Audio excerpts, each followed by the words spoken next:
Binisita ng matapang na hari ang pagoda kasama ang kanyang paboritong asawang si Jinda. Biglang tinamaan ng kidlat ang pagoda at gumuho ito. Isiniksik ni Jinda ang sarili sa mga bisig ng asawang hari sa takot. Habang wala ang bantay nito, inilabas niya ang isang punyal at ibinaon ito sa kanyang dibdib. Sinakal siya ng hari na hindi makapaniwala, saka sila natumba sa lupa. Buti na lang, isa itong bangungot lamang. Lihim na nakipagtagpo si Jinda sa kanyang kasintahan na si Wamon. Upang maluklok sa trono, kailangang manganak si Jinda ng isang anak na lalaki at maging reyna. Kusang inaalok ni Wamon ang kanyang katawan sa kanya upang tulungan siyang magbuntis. Gaya ng inaasahan, pagkaraan ng 9 na buwan, ipinanganak ni Jinda ang prinsipe ng kaharian ng Ayodhya. Sobrang nagagalak ang hari at minamahal ang kanyang nag-iisang anak. Ito ay humantong kay Jinda na hiranging queen consort na nangunguna sa lahat ng mga concubines at namumuno sa loob ng palasyo. Masyadong abala si Jinda sa pag-aalaga sa kanyang anak kaya hindi makaalis sa palasyo. Walang pagpipilian ang kanyang katipan, kundi ipagsapalaran ang kanyang buhay para makalapit sa kanya. Upang matugunan ang reyna sa tamang paraan, nagpakita ng isang liham ng rekomendasyon si Wamon mula sa Royal Brahmin upang maghanap ng posisyon. Sa kalaunan, siya ay itinalaga bilang tagapangasiwa sa labas ng templo. Pagkatapos ay inanyayahan niya ang reyna na pumunta sa templo upang sambahin ang mga Diyos at hingin ang kanilang pagpapala. Ang magkasintahan ay mahigpit na nagyakapan, nag-uumapaw ang pagmamahal sa kanilang mga puso.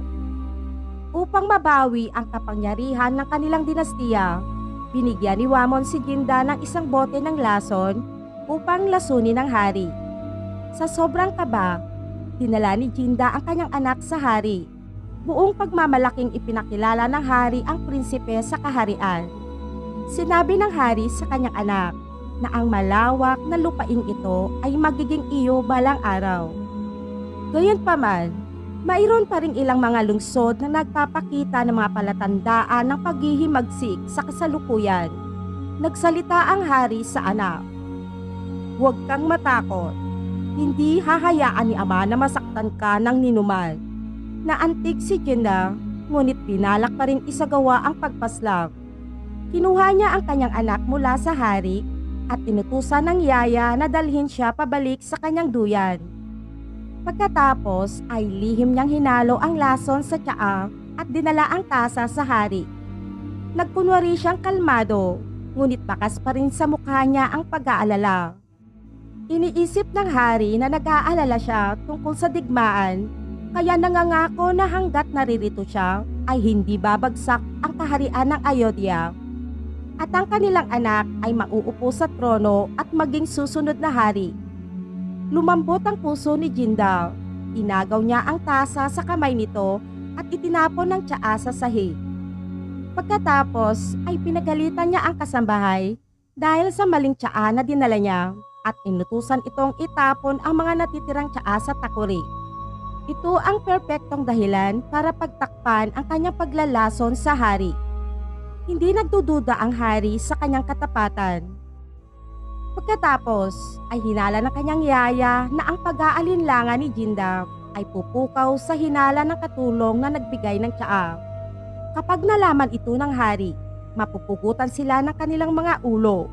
Agad na hinanap ni Jinda ang kasambahay at tinanong ito kung naitapon na ba niya ang tsaa.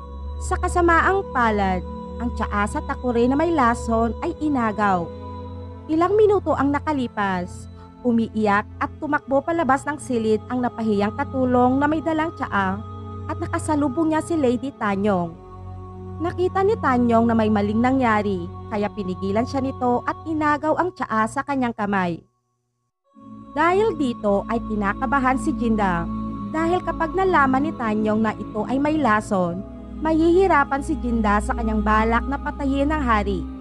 Iminungkahi ng kanyang yaya na iligpit na muna niya si Tanyong. Kinabukasan, inaya ni Jinda si Tanyong para mamangka sa ilog. Sumasagwan si Jinda sa gitna ng ilog at huminto sila sa isang palumpo ng mga lotus. Pagkatapos ay kumuha siya ng tasa at sinabing gagawa siya ng tsaa para kay Tanyong. Agad namang nahintatakutan ang babae. Kagabi, pagkatapos niyang kunin ang tsaa ni Jinda, nag-eksperimento siya sa pusa. Nang makitang namatay ang pusa, napagtanto ni Tanyong na may lason ang tsaa. Gayunpaman, hindi nagpahalata si Tanyong.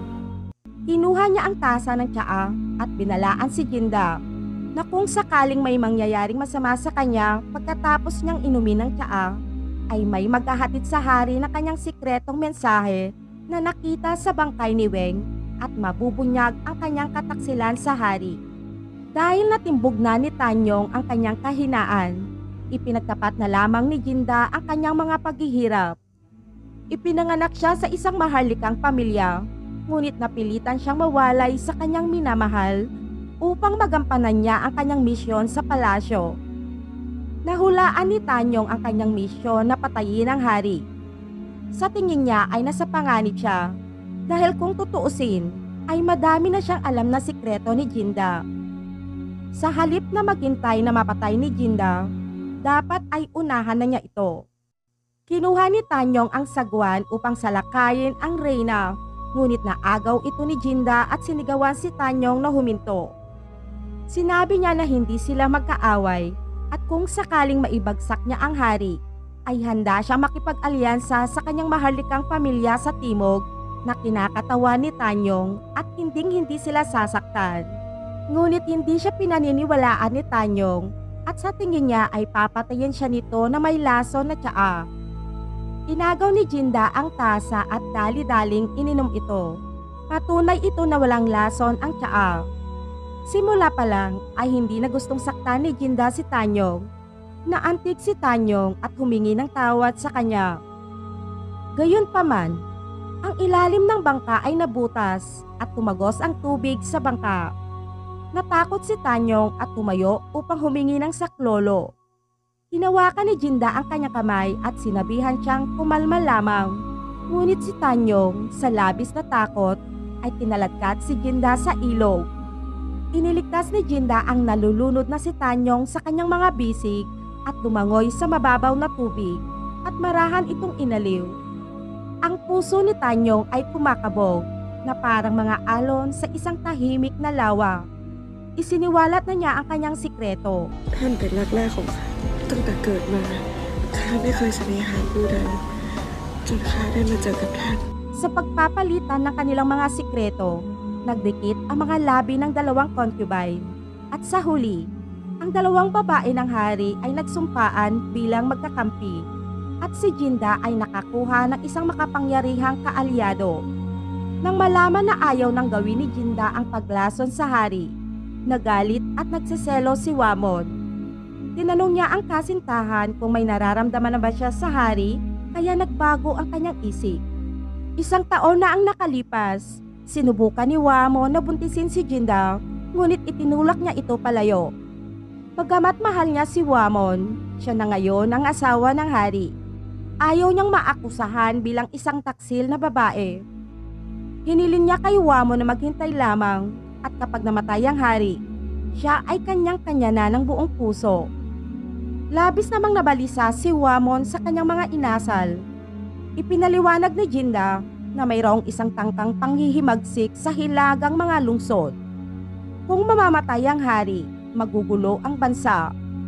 Masyado pang bata ang kanyang anak para mapanatili ang trono. Hiniling niya kay Wamon na maghintay hanggang sa lumaki ang kanyang anak. Pagkatapos ay kikilos siya. Kahit nadudurog ang kanyang puso, ay walang nagawa si Wamon kundi pumayag. Pagkaraan ng 3 taon, sinubukan ng mga Portuguese na magbenta ng mga kanyon sa hari. Ang napakalakas na tunog nito ay nagpapatakot sa munting prinsipe. Tiniyak ni Jinda sa hari na huwag mag-alala tungkol sa prinsipe dahil kung balagi niya itong maririnig ay masasanay din siya. Sinabi ni Jinda na ang mga kanyon ng Portuguese ay napakalakas. Sa pamamagitan ng mga kanyon na ito, walang maglalakas loob na suwayin ang utos ng hari. Sa kanyang panghihikayat, nagpasya ang hari na bumili ng mga kanyon, ngunit ikinagalit ito ng ministro at ng general. Naniniwala sila na hindi dapat makialam ang mga kababaihan sa mga usaping militar at usapin ng pamahalaan. Nabanggit na si Jinda ay nagmula sa ibang dinastiya at kahit na ang pamilya ni Jinda ay wala ng kapangyarihan, ang kaalaman nito sa politika ay nagpapahiwatig na siya ay inalagaan mula pagkabata. Kaya naman, kung hindi nila ito babantayan ay manganganib sila. Nagkataon namang ang kanilang pag-uusap ay narinig ni Wamo na nagtatago sa likod ng pader. Ang dalawang ito ay may malakas na kapangyarihan at otoridad sa militar na magdudulot ng malaking banta sa kanila ni Jinda. Kaya nakipag-usap si Wamon kay Jinda upang paalisin ang dalawang lalaki, ngunit hindi ito madaling gawin. Pumunta si Wamon sa Tagayan at hinanap si Seixas, ang pinuno ng mga mersenaryong Portuguese. Binayaran niya si Seixas ng 2 pirasong ginto para sa kanyang tulong. Samantala, natuklasan ng hari na ang isang putas ng lungsod ay nabigong magbayad ng parangal ayon sa takdang oras. Isa itong tahasang panghihimagsik laban sa Ayodhya. Kung hindi ito mapipigilan, ay maaaring pamarisan ng iba, kaya inutusan ng hari ang hukbo na magmarcha at lusubin ang lungsod na iyon. Nang malaman ito, pumasok si Jinda sa korte at nagbigay ng kanyang opinyon sa petsa ng kanilang ekspedisyon. Ang susunod na buwan ay angkop para sa pag-atake. Ito ang tagtuyot at walang ulan. Sa pagtaas ng tubig ng ilog, ito ay maganda para sa pagpapadala ng mga kawal sa lupa man o katubigan. Sa tingin ng hari, siya ay makatwiran at labis na nasisiyahan. Mayroon siyang mabuting asawa at mandirigmang ministro. Sinabi ng hari na wala siyang dapat ikatakot. Ngunit sinabi ni Jinda na hindi sapat iyon. Kailangan din ng kanyang kamahalan ng isang pangkat na binubuo ng mga sundalong Portuguese. Sinunod naman ng hari ang kanyang payo. Sa ganitong paraan, si Seixas, ang pinuno ng mga mersenaryong Portuguese, ay maaaring magtago sa gitna ng mga kawal at maghintay ng pagkakataong umatake. Gayunpaman, tungkol sa target ng pagpatay kay Seixas, may pagkakaiba ng opinyon sina Jinda at Wamon. Gusto ni Jinda na gamitin ng digmaan para tanggalin ang ministro na walang tiwala sa kanya. Ngunit nais ni Wamon na patayin hindi lamang ang ministro, kundi pati na rin ang hari. Si Jinda ay mahigpit na tumutol sa pagpatay sa hari at nakipagtalo sa kanya. Ang alalay ay nagmamadaling pumasok sa dambana upang sumama at hindi napansin ang papalapit na 2 pinuno ni Wamon. Ang reyna at ang kanyang kasintahan ay nagkaroon ng matinding pag-aaway. Gayunpaman, ang kanilang pag-aaway ay nahuli ng 2 bantay ng magkasintahan. Ipinaliwanag ni Jinda na nananalangin siya para sa hari at tinutulungan siya ni Wamon sa ritual. Ngunit iniisip ng mga pinuno na ang inasal ni Wamon ay nakakasakit sa reyna, lumalabag sa batas ng palasyo at hindi ito mapapatawad. Kaya pinarusahan nila si Wamon at pinaalis sa palasyo. Sa hirap ng kanyang pagtitiis upang matupad niya ang plano na masinsinang binalak sa loob ng maraming taon, si Wamon ay dumanas ng malaking dagok sa mental at pisikal na aspeto. Nakukonsensya naman si Jinda, kaya nagkunwari siya bilang isang katulong at gustong puntahan si Wamon upang humingi ng tawad. Nangangamba ang alalay nito na matuklasan ang kanilang ipinagbabawal na relasyon. Upang protektahan si Jinda, itinutok niya ang kutsilyo sa kanyang leeg at binantaan siyang huwag pumunta. Walang ibang pagpipilian si Jinda kundi gumawa ng liham at ipadala kay Wamon sa pamamagitan ng agila. Isinulat niya ang kanyang pagmamahal at paghingi ng tawad sa kanyang minamahal. Pagbalik ng hari mula sa digmaan, gagawa siya ng paraan upang hilingin sa hari na ibalik si Wamon sa palasyo. Ngunit hindi papayag si Wamon na hindi kikilos at hahayaan ng hari. Habang nakatingin siya sa selyo na ginamit sa liham ni Jinda, nakakuha si Wamon ng bagong ideya. Ang selyong ito na dati niyang inukit para kay Jinda ay maaari na ngayong ituring na marka ng reyna. Inilagay ni Wamon ang selyo ni Jinda sa isang sulat at sinabi sa kanyang ama na ibigay ito kay Seixas. Ang liham na may marka ng reyna ay nag-utos kay Seixas na patayin ang hari sa panahon ng digmaan at nangangako na kung gagawin niya ito ay ibibigay sa kanya ng reyna ang lahat ng pinapangarap niya tulad ng posisyon at simbahan. Ang hari na nakasuot ng armor ay nagmarcha patungo sa labanan upang patayin ang mga rebelde. Biglang may naglabas ng baril sa kanyang likuran at tinutukan siya. Habang tumatakbo ang hari sa hanay, hinila ng mersenaryong pinuno ng Portugis ang gatilyo. Gayunpaman, hindi ang hari ang nabaril. Ginamit ni Seixas ang kanyang shotgun para mapatay ang maraming mga rebelde para sa hari. Nasakop ng hari ang teritoryo ng mga rebelde at matagumpay na bumalik sa palasyo na sobrang ikinagalit ni Wamon. Malinaw niyang inutusan ng Portugis na iyon na patayin ang hari. Ngunit bakit nakabalik ito ng buhay?